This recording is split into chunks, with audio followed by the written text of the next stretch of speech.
we are in the studio with the man John Zorn himself and Trey Spruance. Thank you for joining us. Thank you. My pleasure. Just for our audiences that might not be familiar with Trey's work, among other projects, he was one of the founders of Mr. Bungle and now leads Secret Chiefs 3, both groups which worked with Zorn at some point. And he has worked with Zorn in other occasions too. And let's just go right into it. It all culminated in Shafan. Yeah, Shafan? Shafan, yes. 2008, it was the 9th installment of the Book of Angels. How many years ago was that now? Yeah, it was 2007, so it's 5, 6 now. Wow. I know, it doesn't seem like it. Seems like just last year. It's still as fresh as a daisy. I'm wondering, were you surprised how the album came out? I was delighted at how the album came. I mean, I knew that it was going to be amazing because this man is amazing. It couldn't not be amazing. The orchestration is just so lush and rich and imaginative. There's just so much power and energy happening. I don't know if surprise is a weak word. More than surprise. So how present are you in the recording or production of these Book of Angels albums? I usually pick the tracks and send them. I usually pick maybe 10 or 12 tracks, more than they might need. How much were there pieces that you didn't use, or did you use all the ones I sent? You originally said you sent me the whole 300. I sent you the whole book. I sent you the whole book. Oh, you're one of the rare people with the sign and the sigil and the whole deal. I sent you a whole book. When the book was written, first I just wrote the music, and that just took 3 months to write the 300 some odd tunes because I was in some weird state of grace. And then I was sitting there with 316 tunes that I had to title. Now, how are you going to title 300 tunes? And I went through my library, my Jewish library, and I found a book that was a dictionary of angels. And, okay, well, there's the titles.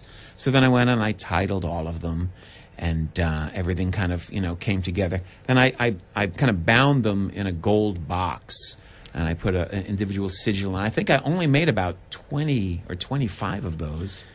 Yeah. And you got one. I have the sigil. It's a good one. Yeah. So then did you choose tunes, or did I choose them for you? How did we do it? The original thing was you offered to choose tunes, but you handed me that and wanted me to go through the stuff. And I went through it, and I got overwhelmed because there's so many possibilities. I mean, with the compositions themselves, as an arrangement-minded person, it's just, incredibly overwhelming to me. So I actually asked you for direction. And then the tunes that you pointed me to were so perfect. Yeah. As soon as I went through them, I wrote down, actually it's still on all of the Xerox that we send out to the band now when we play the sheets, my original arrangement impressions, like what this should sound like, what kind of interpretation we should do. I just went with that from the very beginning. Yeah. See, people talk about the Morricone record as like being kind of a landmark record for me. In a way, I wish I'd never made it.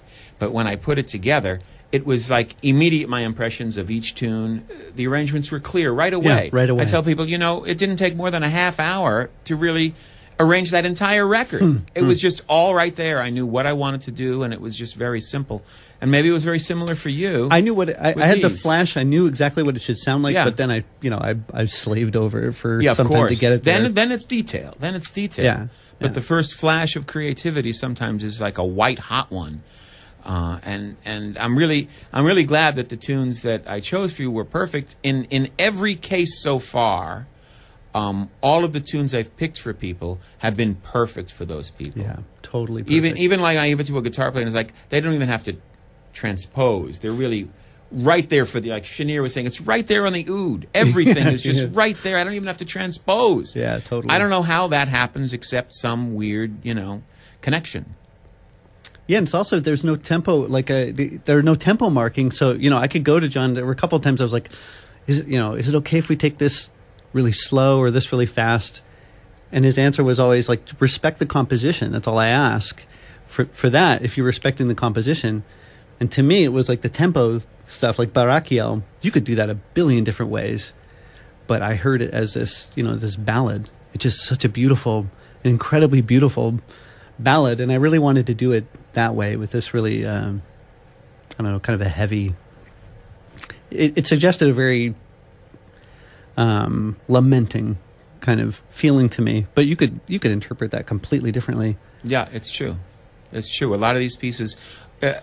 I've tried to make each CD to have a completely unique program of tunes.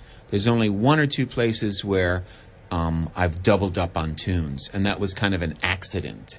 The record with Joe Lovano, Joe kind of fell in love with this one tune that had already been done by Mark Feldman, so we repeated it again. And if you compare the two, they're completely different.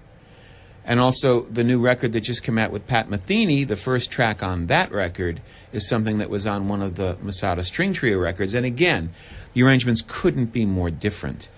Again, composition for me is a catalyst. It's a platform for musicians to base. It basically features their creativity. That's what composition is about, whether I'm writing classically or, describing noises in a file card piece like Elegy, or in a game piece like Cobra, or in these Masada tunes. I really think of musicians. It's written for musicians. They're the ones that carry the message to the audience. So I want them to be inspired when they look at the page. Even if it's something that's only 5 lines long, it should be something that sustains the musician's interest for the entire duration. In a classical concert last year, in a Q&A session, I remember you saying about your recent classical works, especially that you write for a specific group of people or for specific instrumentalists in your mind. How is it different here? I'm going to ask. You're saying it's not different, but you also wrote the pieces before you gave it to people. Can I interject on this? Because I think this is incredibly important. I think that John, he does feature, focus, rely upon, different musicians' talents. That's what, to me, I'm amazed by his ability to create social atmospheres that somehow turn into successful music. But I actually think that in some cases, he undersells his own compositional gift. The Masada tunes are a perfect case in point. They're so short, they're tight, but they have so much compositional integrity. They don't. That didn't have anything to do with me. The possibilities of the tunes that I arranged, I just arranged them. They could be arranged by other arrangers and speak just as well. I don't feel. I think that every once in a while I write a piece that can do that, but it doesn't happen every day. And a guy writes 300 tunes, and you think, well, he's just pissing the stuff out. It's just nothing. No, it isn't just nothing. There's so much there. There's so much there. It's important when you write something short that there's enough material there that the musician who's performing it can really be inspired for the entire duration. Basically what you're doing is you're kind of repeating over and over the form. You've created a form. You've arranged the forms. But each piece has a frame. I like to use a kind of an analogy of a frame, like a frame in a picture. There's a frame. And there's things that belong in the frame and things that don't belong in the frame. And each composition, each piece on paper, again, whether it's a classical piece or a game piece with just instructions or a Masada piece, whatever it may be, there's a frame. And there's stuff that belongs and there's stuff that doesn't. And when I say all I need you to do is respect the piece, all I'm really saying is study what's there on the page and make sure that everything that you include belongs there. Yeah, totally. Belongs there. It's not like you play it and then you play free, you do whatever you want. That's, a lot of people misunderstand what it means when you see a small piece of paper, maybe the size of a room for rent ad, and then someone plays for like 10 minutes and they go, well, what did the composer do? What the heck? What's going on here? This is ridiculous. It's a challenge to be able to boil something down to its kernel, to its essence, so that there's just the right amount of instruction, but not too much. Again, in classical music, if you overmark the music, where every single note has a different dynamic and a different articulation, you're turning the performer into a robot. Again, as catalyst, I think of composition as something that opens things up for the performer so that they can inject their own life experience into it. In that sense, it's a collaboration. And it's important for me because I write for musicians, not just notes on the page, but I write for musicians. It's important for me that there is that sense of friendship. You know, I work with friends. And what Trey said about a community, I've been talking about that all month here on KCR. The word community comes up every time I open my mouth because it's very real to me. And what you'll see at a Masada Marathon, what you've experienced, is top-level musicians who really love each other, who love the music they're doing, and love being there. No one's dialing it in or phoning it in or looking at their watch or would rather be somewhere else. If there's someone like that, they get rolled. That means they go to another organization. They're not on my stage anymore. Yeah. I want cats that are really warriors. You know, they're really true believers. And that's the feeling that you get from a community that really cares. You get that sense of love. And ultimately, that's what music is about. It's about feeling. It's not just sounds. That's just the medium. It's about relationships. It's unmistakable. I learned so much from it every time I walk into it because I'm definitely like a pen to paper type when it comes to compositional stuff. And when we play live, I have to let take the reins off and let the band be a band. But I have to admit, like I don't have the let's say the social chops to take the approach that you've taken. And when Secret Chiefs is involved in a Masada Marathon, every time when we take the stage after whoever has played in front of us, I mean, I played with these guys a million times, and I just see an electricity in all of us that's coming from the whole group that's there, like all the musicians, that's still hovering on the stage. It really transforms what we're doing, you know, so that it's just so much bigger than what we're used to. I feel like sometimes I have my head up my own ass so much, you know, that maybe I let the reins off too far on some of the musicians. I think the way John does it is perfect. It's the perfect balance because it leaves room for all this inspiration, but it's unmistakably him. I mean, you can hear the continuous thread throughout the evening on a Masada Marathon. It's unmistakable. How different? I would say that's only possible because we have a personal relationship and have had now for 20 some odd years, 23 years. Yeah, that could you know, be. And it's like that kind of friendship, that kind of understanding, that kind of trust, that kind of love is going to create the respect of the piece, you know, is going to automatically, that's there already, kind of in the formula. If I just give it to some guy on the street that I've never heard before, it's like, you know, sometimes people ask me questions, well, who is your dream that you'd like to work with? What musician in the world? If you could name any musician, what's your dream? It's like, I don't have dreams. I have nightmares, you know? And it's like, that's a nightmare. I want to work with friends. I want to work with friends. You know, it's that simple. How different is it for you from playing your own stuff? Working on John's stuff, like playing. It's like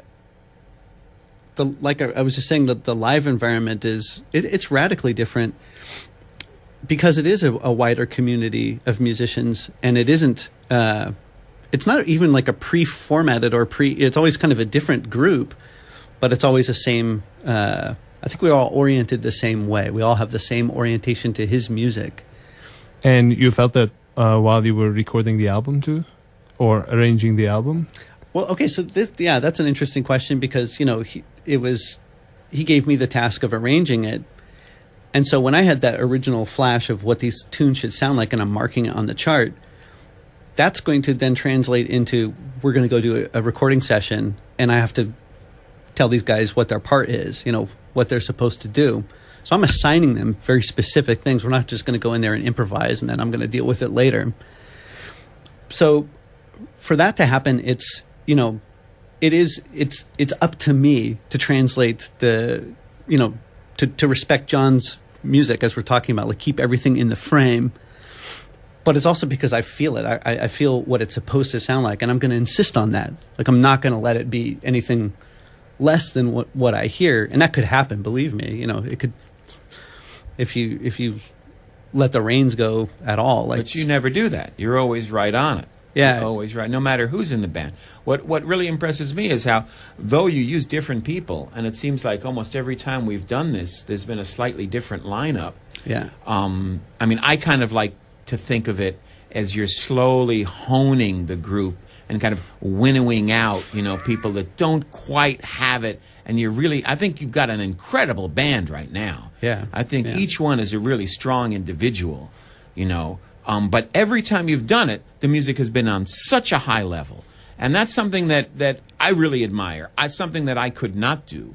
I've been working in a way with the best cats from the get-go. That's kind of what I look for. I think it's amazing to take cats that are not on the virtuoso level of, say, Bill Frisell or Mark Rebo or Joey Barron, to use cats, but still be able to create a music that's on such a high level, on emotional level, technical level. Creativity is just so amazing. That really is an astonishing tribute to you and your musicianship, that you can take these cats and whip them into that kind of a shape. I mean, so it's, you know, it's you see how it's all kind of working together here. You know, when it's Zorn's music, there's even an extra motivation to make it happen. But I don't have to, like, beat anybody's ass into it anymore. I used to, but we've been doing it a while now, and it's gotten to the point where we're real natural with it.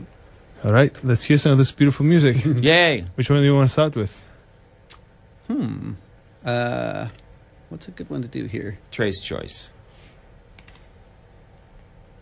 Well, actually, since I mentioned Barakiel, let's Let's Barakiel. hear that. Beautiful. All right, track 4. Track 4, yeah.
was from the album Chiffon, Book of Angels, Volume 9. We heard Trey Spruance on the guitars, piano, organ, percussion, auto harp, and synths. Anonymous 13 on voice and viola. Rich Doucette on the sarangi. Tim Harris on violin and trumpet. Shahzad Ismaili on the bass guitar. Jai Young Kim on the B3 organ. Jason Schimmel on guitar and recording. Monica Schley on harp. Ches Smith on drums and congas. Tim Smollins on cello, upright bass. Adam Stacy on clavinet. And, of course, John Zorn as producer and composer with Trey Spruance arranging it. You're hearing this on WKCR 89.9 FM New York, also streaming online at wkcr.org and under University College Radio in iTunes Radio. That was Barakiel. Of course, with an EL at the end, we know it's an angel. Though there are ones that don't have EL at the end, like Domos. And Akramachamarei. That's a good one. Yeah, that's my favorite from this album. Oh, yeah, good. We'll have to play that later. And we're playing it at the marathon. Excellent. I wanted to ask Trey about his studio techniques. Please go ahead, Trey. Well, maybe you should, since it's your show. It just amazes me, for example, in that Akramachamarei, there's so many different sounds. It's crazy. It's not even the usage of multiple instruments, but the sound just changes so many times. Like the same instrument, same verse even just changes, It's like one you were like hearing from a radio, then it comes to a concert hall, and it's just blended in.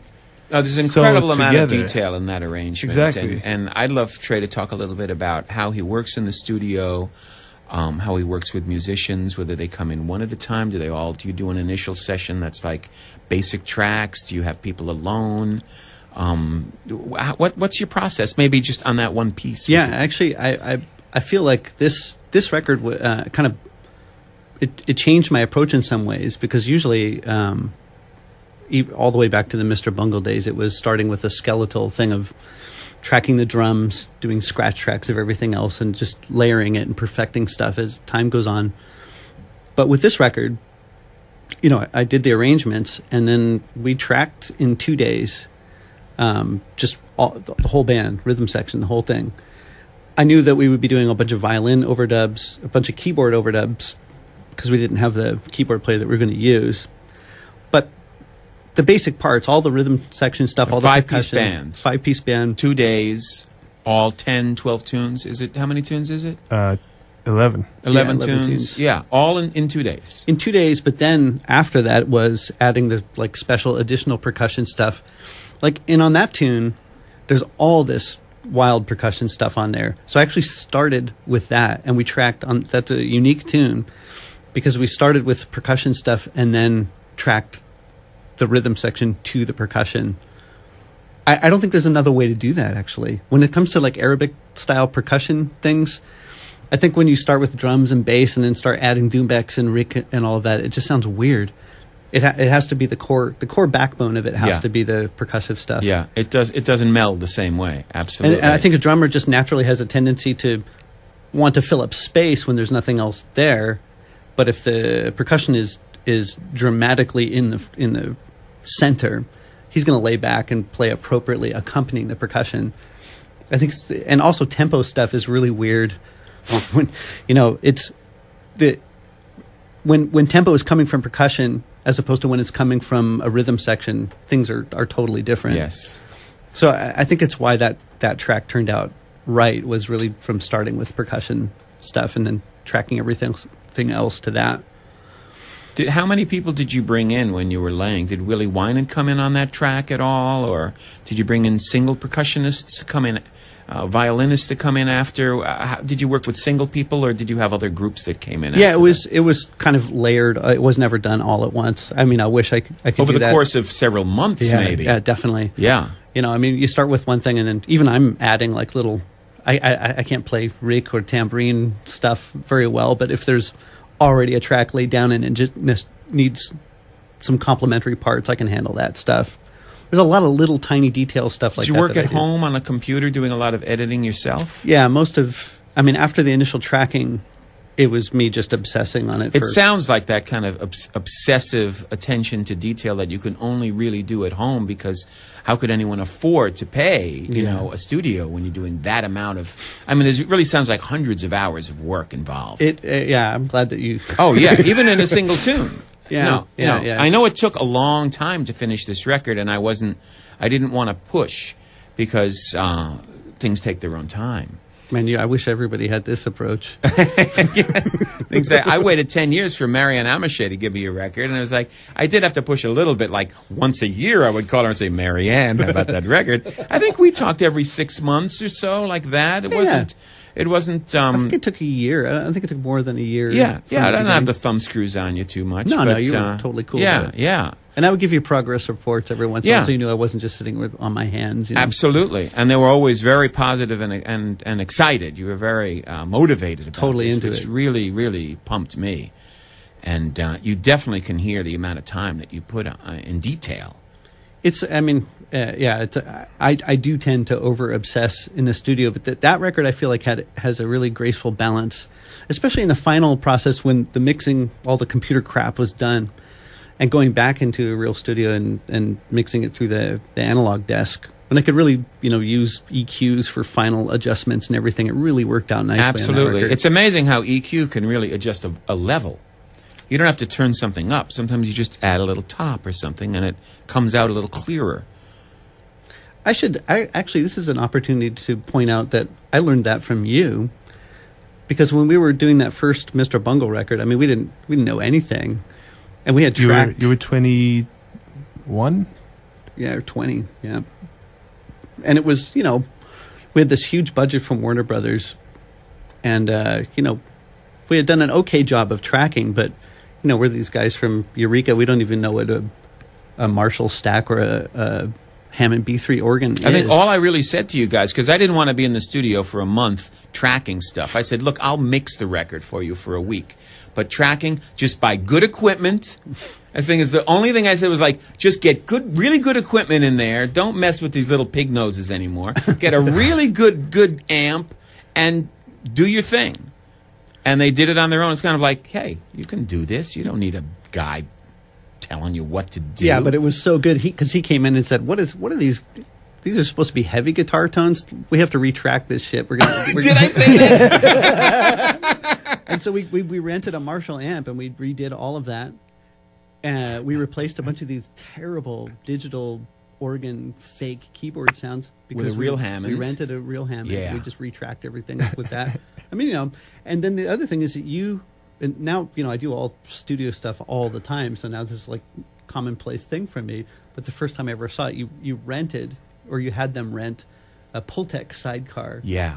And it was just like night and day, these Pultec EQs, you just go in there and fix every single problem, every stupid, idiotic frequency problem we had gotten ourselves into.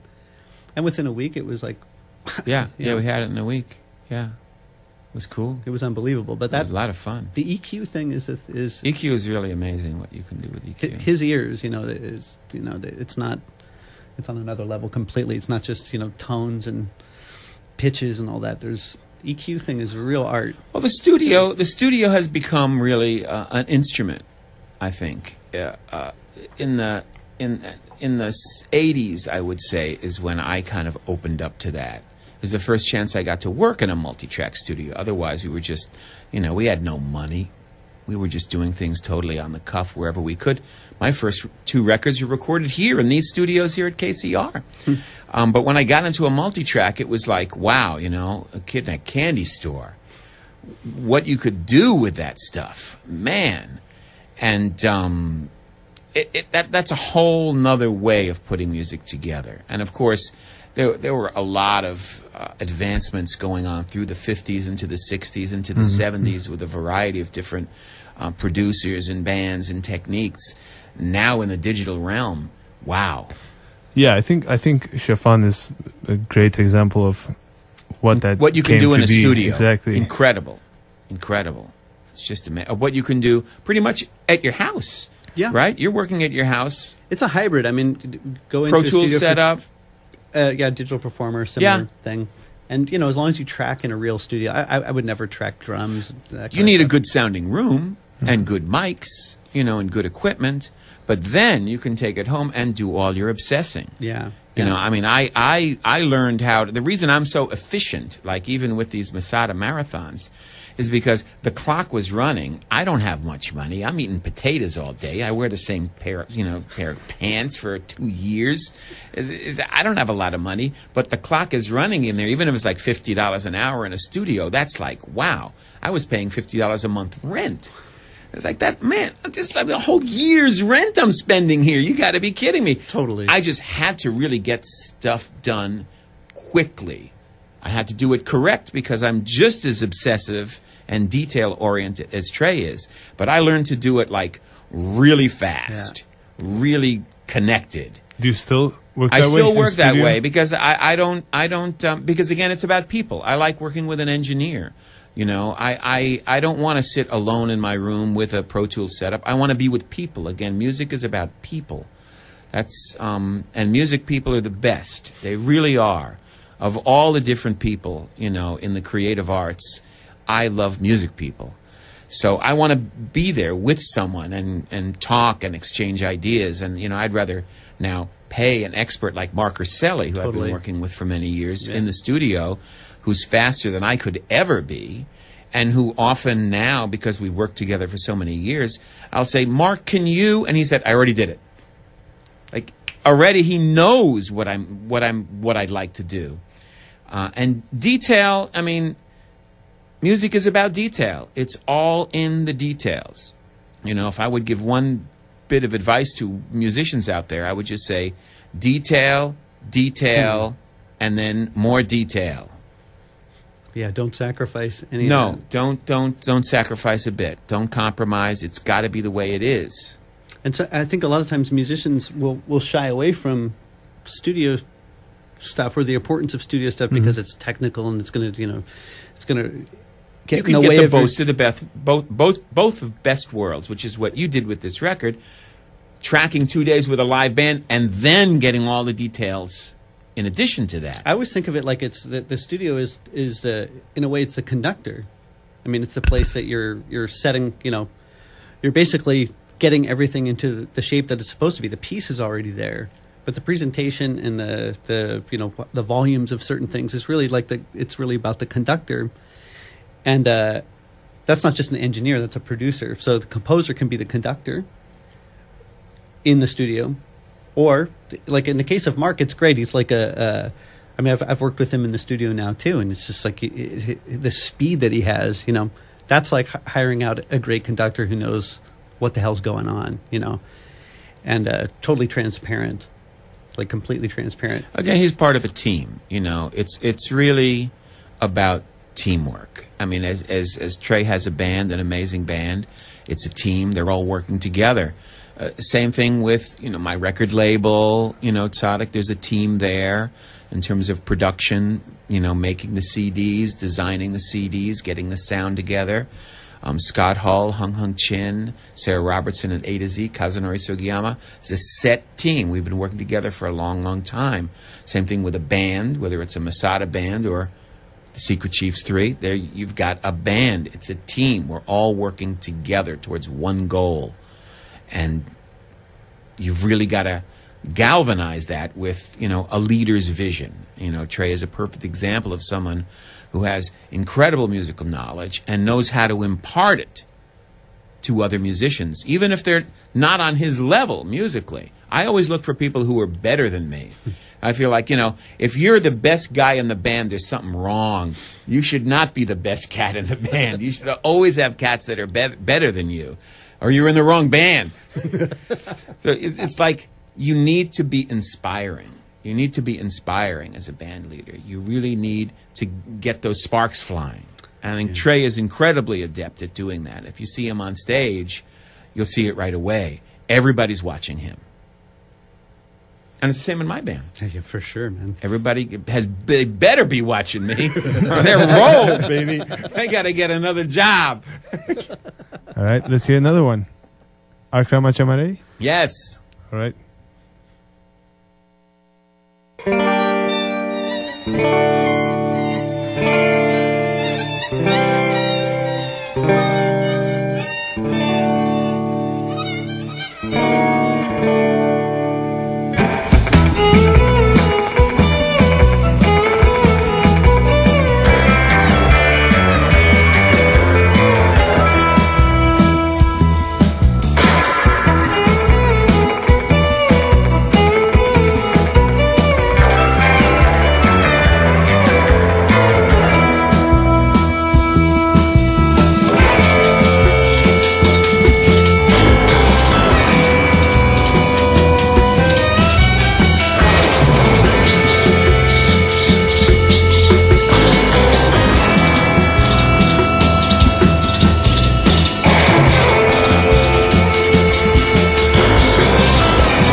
That was Akramachamarei from Chiffon, composed by John Zorn and played and arranged by Trey Spruance with Sacred Chiefs 3. You're hearing this on WKCR FM New York. We're in the studio with Trey and John. Next we'll talk about Elegy, a file card piece of John's. It's the other major work that you've done together. It was recorded in 91, right after you did the Mr. Bungle record, and it features Barbara Chefe on alto and bass flute, David Abel on the viola, Trey Yu on the guitar, David Shea on turntables, David Slusser on sound effects, William Winnant on percussion, and Mike Patton on the voice. It has recently been released last year for the 20th anniversary by Tzadik. Did you know what you were going into? With Elegy? Yes. I knew about the file card pieces and, the file card techniques. Like, we were all, in Mr. Bungle, we were all definitely like students of Spillane when it was 80s. Mm-hmm. That was the 80s. Yeah, right? yeah. Godard in 83, Spillane in 85, 6, something like that. And but I didn't know that he was going to put pieces of the Marteau in front of us. Ah, yes. Yes. Now I remember. Yes. Well, I had done Godard, and I had done Spillane. I did Godard, and I relied heavily, I think, on Christian Marclay on that piece.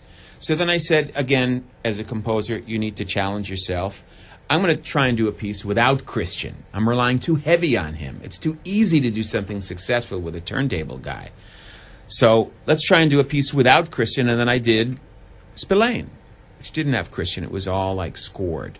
It was even more successful. And then I set myself another challenge. Well, let me see if I can do one of these pieces with all cats on the West Coast. Let me go out there and do it in a studio. Why I'm so comfortable in my Radio City studios here. It was the top floor of Radio City Music Hall, which is the studio that Thelonious Monk recorded Brilliant Corners and all his Riverside records, and like the celeste that he played on was still there in the studio. All this percussion stuff, we just used it all. Oh, that's the celeste on Spillane. That's the celeste, yeah. Man. So it's like, I've got something a little too set. It's a little too easy. Let me kind of leave my comfort zone. Because, one thing I learned early on is you're not going to transcend anything if you stay on safe ground. You've got to take risks. So I was constantly pushing myself into risks. I said, I'm going to go out to the West Coast and work with people I never really worked with before like this. And we went to Different Fur. Yeah.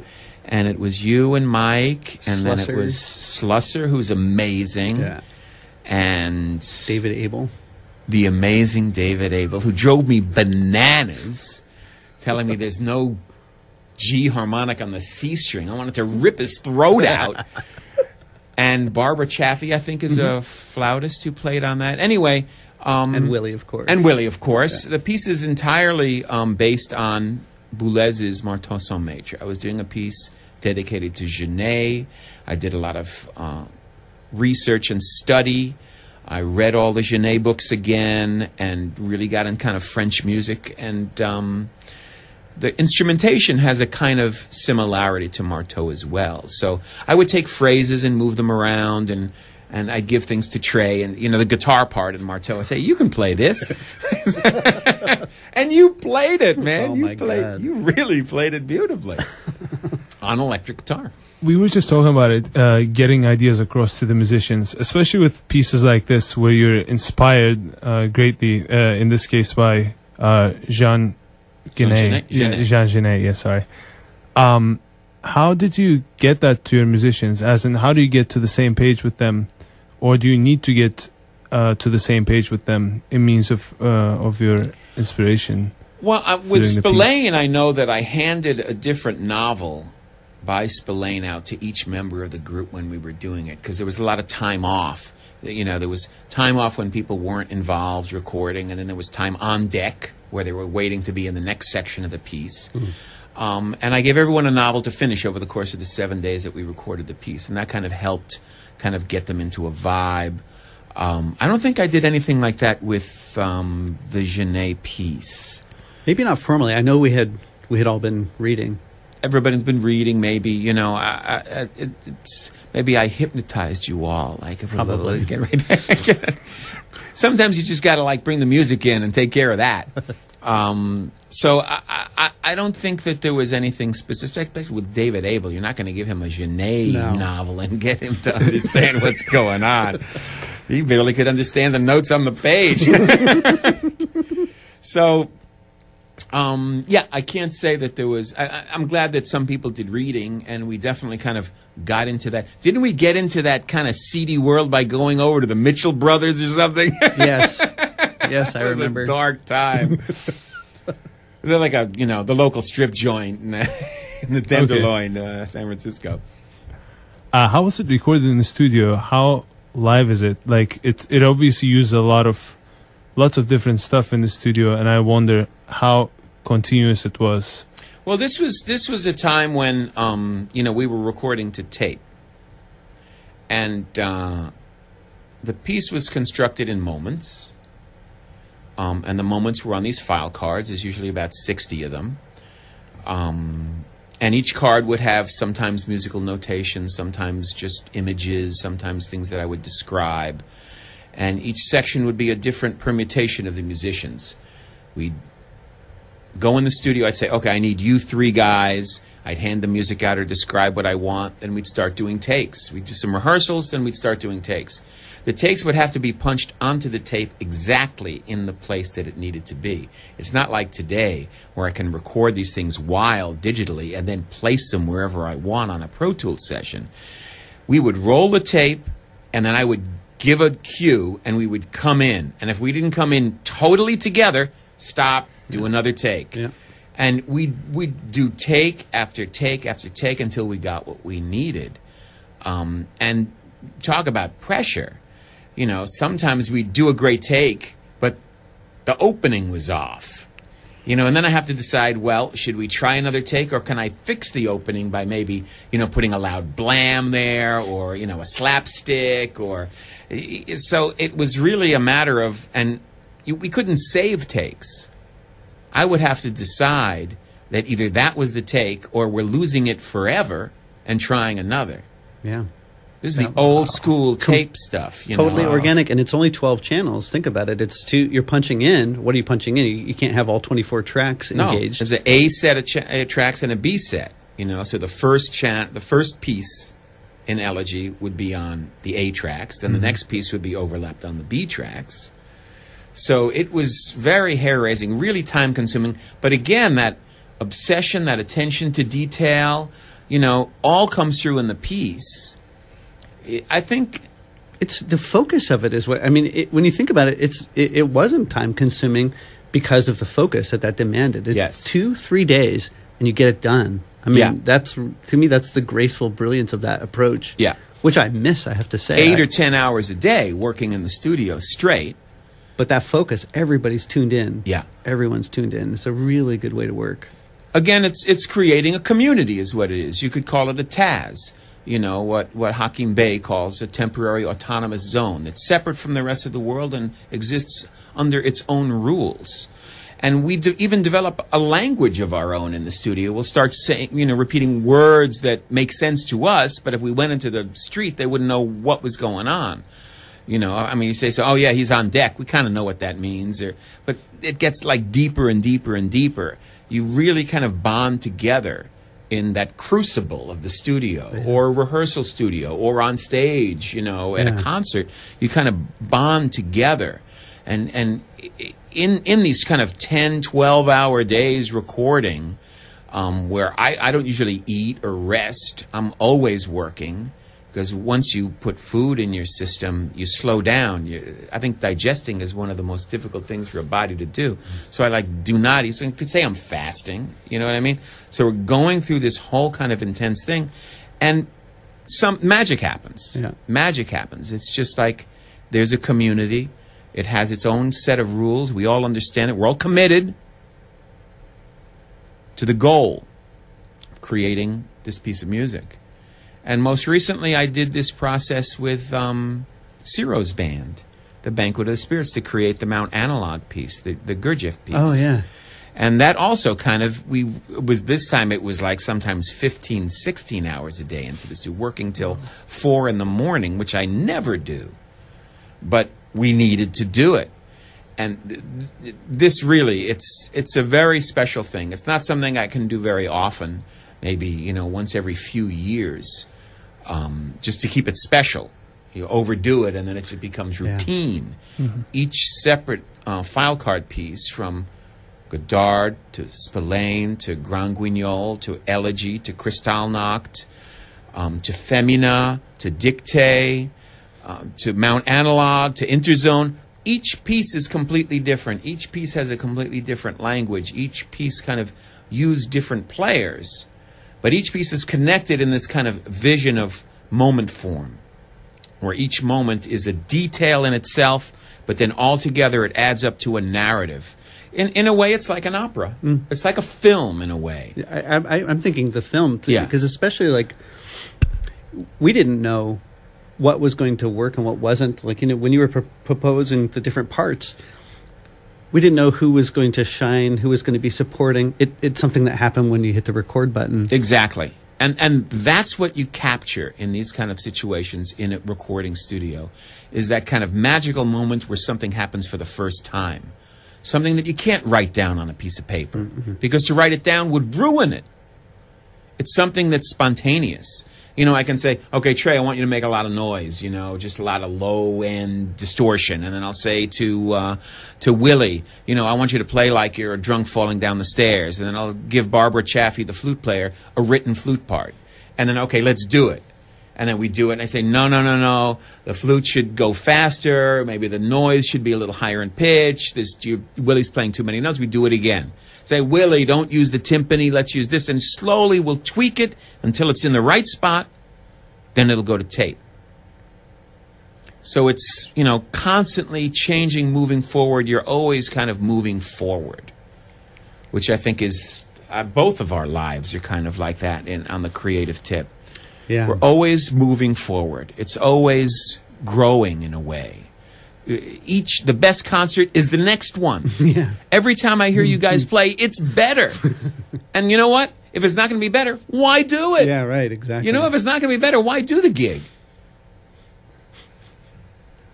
Do you find that it takes away from it because it's easier now, basically, the studio process with file pieces? Because we're always changing the process. Mount Analog was one of the most difficult things I ever did. I know the process. I'm using new people, but there's also a new subject for each piece, and each piece needs a new set of rules. So it's always different. It's not the safe ground. Mm-hmm. Staying awake, 20 hours straight, recording this stuff is not the safe ground for a 60-year-old man. I can tell you that. When I was 22, that was cool. I wouldn't want to do anything but that. But now, when it gets to be about 10 o'clock, I want to kind of get in bed and kind of, drift away. Well, also, John, you have to remember that John's always tilling the soil, because, we're only talking about flashcard pieces, and then think about the detail of the string writing on a lot of Akramachamarei, like so many of the pieces of the last 10 years, there's like this completely other circuit of the brain engaged in his music. So when he comes back to doing a flashcard piece, it's a completely fresh soil again, I would imagine. That's true. That's really true. I do so many different things that nothing really gets old. I can step away from one thing and go into another arena, and then when I come back, it's like even playing the sax. Months will go by where I don't even touch the thing. Literally.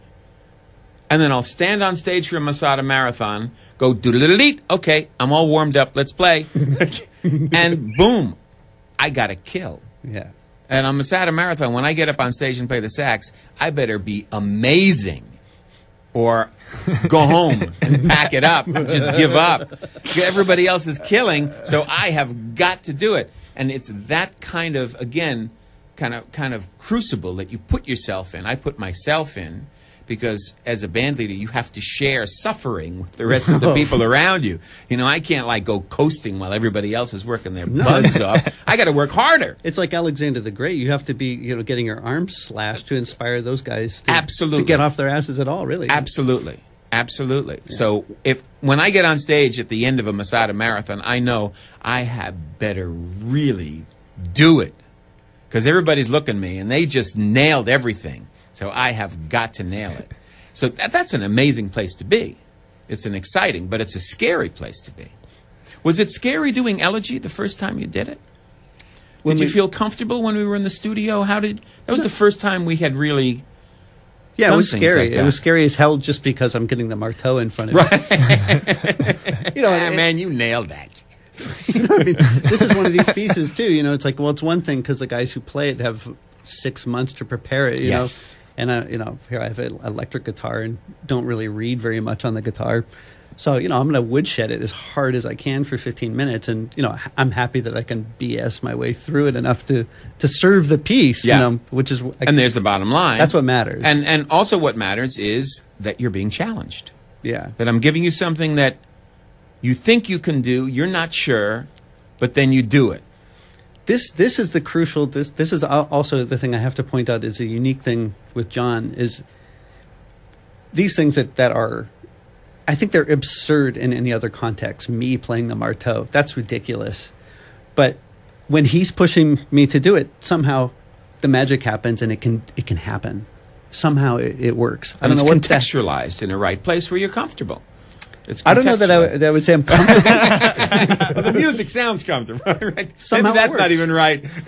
It works. It's something about you. It's something about the way you push the thing, the way it all ends up gelling together, and because a performer can't say that I have the trust in you that you're going to, that exactly what you're doing, so this is all going to work out fine. You don't know that. The trust, the trust, you have to earn the trust, and the loyalty, you have to earn that.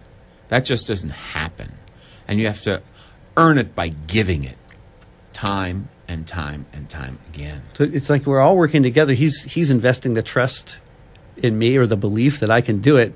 I might not believe it, but if he believes it, I better do it, because that's why I'm here. I'm here to do that. And sometimes it's a scary thing, to say to someone, I want you to learn this music, and then get up on stage and do it. And I'm not going to say a thing to you. You do it. I trust you to do it. I'm going to go home. Yeah. Like that. For me, that's scary. Yeah. But it's essential to do it to show the trust. Yeah. That's a very, very important thing to do as a leader for the people that you're working with, to show that trust. Let's hear a tune from this.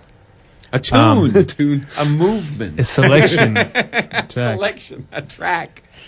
Yeah, let's do that. Pink. Beautiful. Here we go on WKCR FM New York.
That was Pink from Elegy.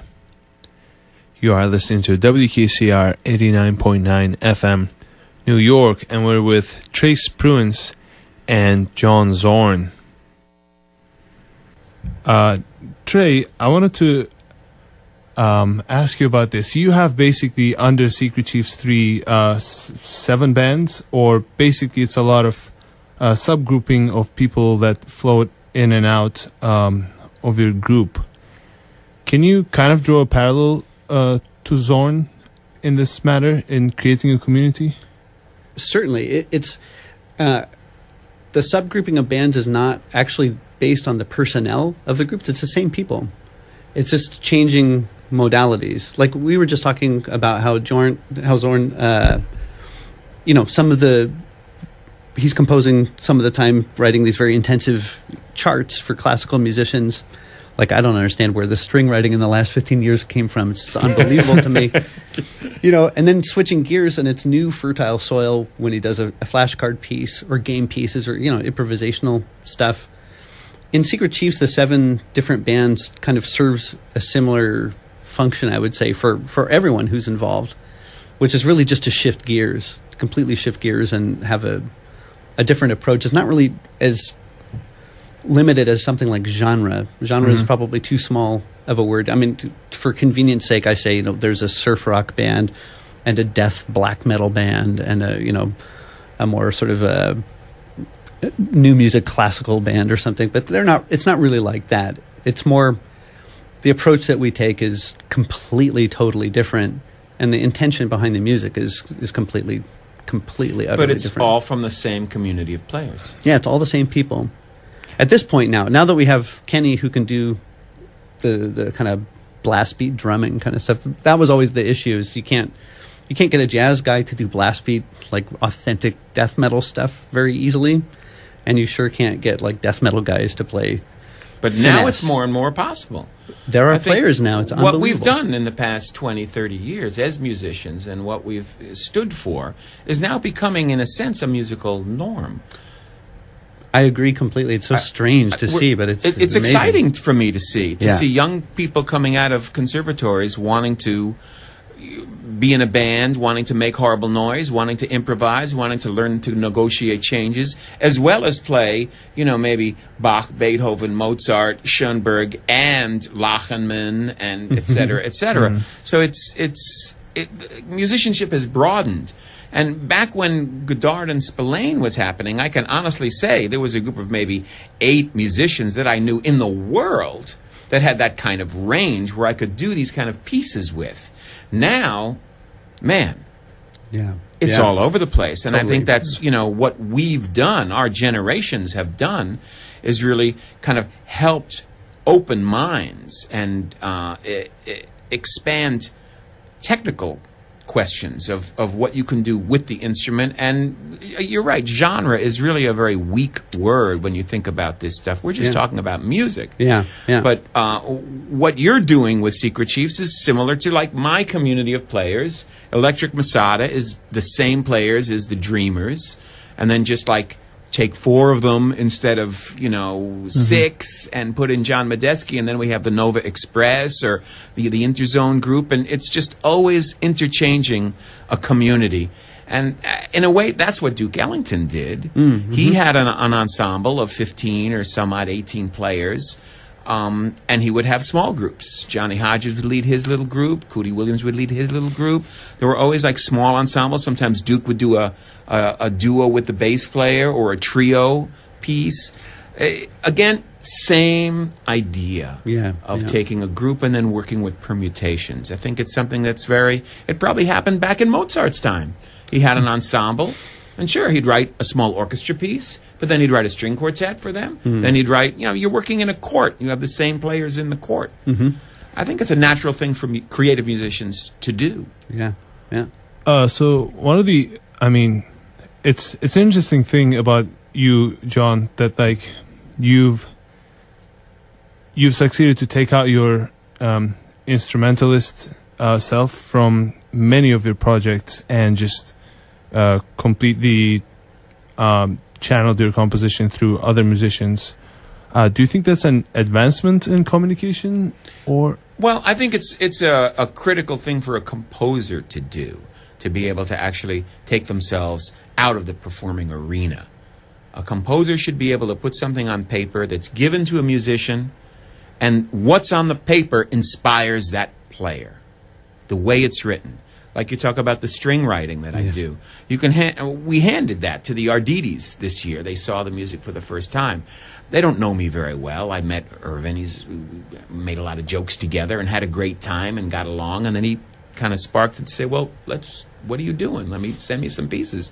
And just from seeing what's on the page, you can say, well, I can tell you really know what you're doing for this instrument.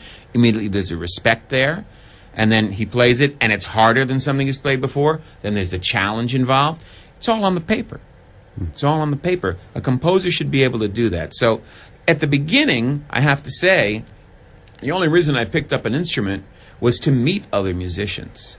It was a way of workshopping. It was a way of getting together. And then once we'd improvised and gotten to know each other, then I'd start writing for them. I'm doing the same thing now. Trey, what do you think about that? How central your instrumental self is? Could you ever just let Secret Chiefs 3 play our music by themselves, or are you planning to? I dream of the day. We have some plans to do some kind of interesting things in the upcoming year or so, where I won't be as much of a central, performer. I feel like my role as an instrumentalist is not necessarily central to Secret Chiefs and conducting or something like that. If I get my conducting chops together, would be a great it's together. Next step. They're watching you. You have the vibe. You have the energy. So that's where it needs to go. Yeah. And it's also but then on the other hand, some of the music is composed, like you were mentioning the saz, and I play a completely bastardized version of saz technique with no plectrum, just with my finger. But even the drum and clawhammer saz. And there's all these it's just a lot of the bass lines come from upstrokes. That's where they're always on offbeats. That's why there's all these kind of I guess you could say harmonic irregularities. The rhythms are not necessarily metric some of the times, but it has to do with this technique on the instrument. I can't say that I would have written that any other way. It came from the instrument, and then I adapted it to the players and taught them. They're going, what? What is this? What time signature is this? But it makes a certain sense because it's cyclical, and that's what a rhythm is a cycle. It's something repetitive. So it doesn't matter how you subdivide it. If you subdivide it according to a ratio or according to a bunch of little grid bits, sometimes it's easier. In our music, it's easier to do it as a ratio. Once the players learn that, it's not so weird or esoteric anymore. But they're playing my upstrokes. They're playing my downstrokes. They're playing what I came up with on the instrument. They're feeling the strophe. They're feeling a longer strophe. Exactly. Not just small little details like, 2/8, 3/8, 5/8, 6, but the strophe. The strophe is the movement. It's you can hear that when you play it, like the piece I call the Trembling Dervish. I don't know what it's called, but that you know the one I mean. It's like really odd time signature, and you're on the saz, and everyone's right there with you. It's just very organic. The band is breathing it. I mean, they're dances. When you come down to it, it's dance movements. Yeah. It's the same thing as a bouncing of a ball. It goes faster on the way down, slower on the way up. But it's a predictable, cyclical thing. That doesn't mean you subdivide the thing equally every way. That would be it wouldn't be the right way to interpret that rhythm of just a bouncing ball. What do? Give people a calculus curve for a time signature? That's no good either. You just teach how it goes. Take some time. But what I'm saying is that it came from the instrument. I can't say that. Well, it's organic. It's organic. I mean, ultimately, composition is the imagining of a music and then somehow relating it to musicians in whatever way, whether it's verbal or by playing or written on paper or a combination of all of the things, or mind emissions. Somehow, your vision gets to the musicians, and then they present it to an audience. And that's kind of the role of the composer. And I think it'd be really interesting to hear you step away. I mean, it's your role in Secret Chiefs. I kind of think of my role in Naked City. It was never to feature me as a player. Yeah. I could play, but I was really there to kind of keep the music together, keep the energy going, inspire the players, give a little scream here and there to keep it, the energy happening. Give the solos to different members of the band so they stay interested in staying in the band. Kind of like ringleader or something. It's really like, it's a band leader's role. Yeah. That's what you're doing. Next step is to see what happens when you really put the guitar down and see what's happening with the ensemble when you're not playing. It could be an interesting step. Yeah. As composer or to write a string quartet sometime. Man. I need to study your charts. You have to. I'll send them all to you, man. No problem. So what can we look forward to in the Trey Spruance world? Well, we have a new record coming out in the beginning of October, like really soon. And that I've been slaving over for a year. You worked on it? About a decade. Decade! This is going to be the Pulitzer winner, man. I don't know, man. I was chasing my tail on this one for such a long time. I've lost perspective. I think it's good. I think it turned out great, but I'm completely. It's like when you have to take a really big crap and finally you're done and you don't want to be near the crap anymore. It's like that. Do you feel depressed at the end of large projects? No, not as a joke. Sometimes when you work on something or at the end of a big concert and then it's over, the amazing thing about music is that it's intangible. It's the purest of all the arts. You can't grab it. Mm-hmm. And that creates problems. People think they can come and tape your stuff, because, and then there's nothing wrong with that. Well, hey, I taped it. It's mine. It's my cassette. So you go into a bookstore and steal a book.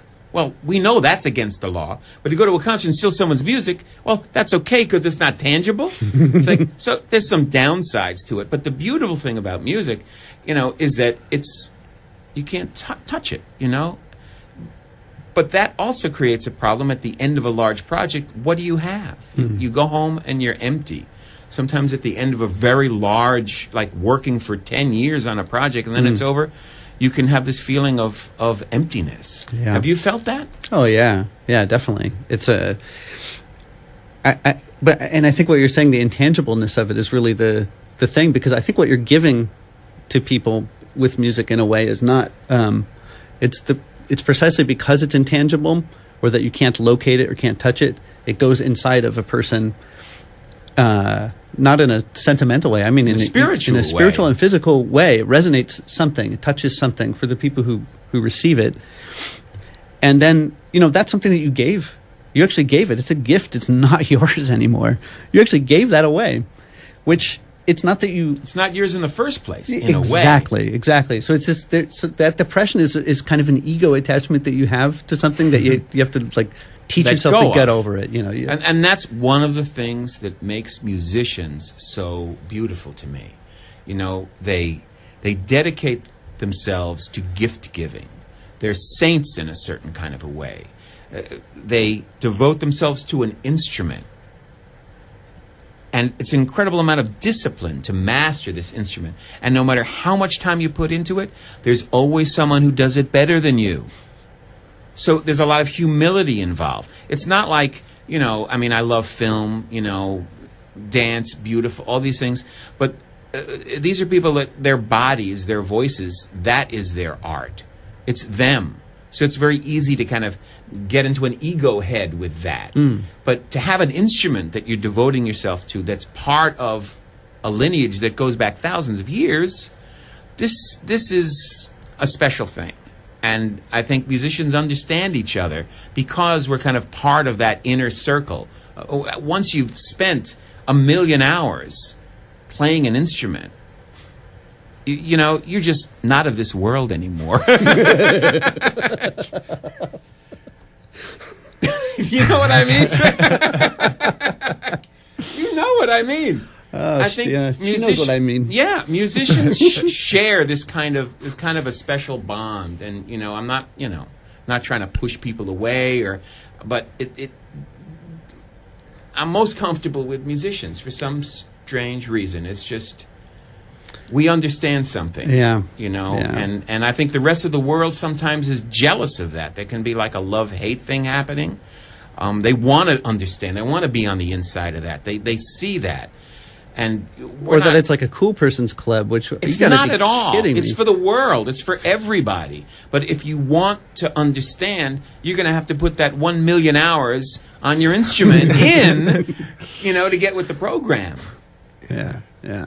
It's like it's initiatory that way. It is initiatory, and it is spiritual, and you know, it is mystical, and it is religious in a way. I mean, if music was a religion, there'd be no wars. Or there'd be music wars. No music wars. Hey, man, hey, live and let live, baby. Well, we thank you all for giving your music to us and keeping us. That's what we're here for. Yeah, exactly. The gift. Uh, All right. This is John Zorn and Trey Spruance on WKCR FM, New York. Thanks a lot for joining us. It's been lovely. Totally pleasure.